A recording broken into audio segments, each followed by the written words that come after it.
نصیب کی مثال ایسے کھیت کی ہے جو آپ کو ورثہ میں ملتا ہے۔ زمین زرخیز ہے، پانی دستیاب ہے تو تھوڑی سی محنت سے آپ بہت سی فصل اٹھا کر گھر لے جاؤ گے۔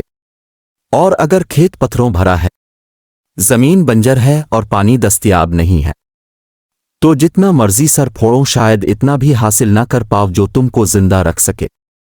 نصیب کو محنت سے بدلنے والے لوگ گہرے خواب میں جیتے ہیں کہ محنت تو بس ایک ہل کی طرح ہے جو نصیب کے کھیت میں چلتا ہے۔ ہل کھیت کی کیمسٹری نہیں بدل سکتا، زیادہ زور لگانے سے زمین کو تو کچھ فرق نہیں پڑنے والا، ہاں مگر ہل ضرور ٹوٹ جائے گا۔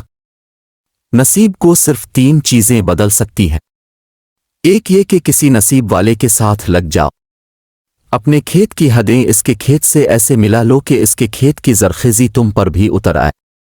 اسی نصیب والے سے شادی کر لو، اسی خوش قسمت کے ساتھ کاروبار کر لو۔ نصیب کو جو دوسری چیز بدل سکتی ہے وہ دعا ہے۔ غریب، کمزور، مجبور، دکھوں کے مارے اور اللہ کی رحمت میں ڈوبے لوگوں کے پاس دعاؤں کی صورت میں ایسا خزانہ ہوتا ہے جس سے وہ کسی کی بھی تقدیر کو بدل سکتے ہیں۔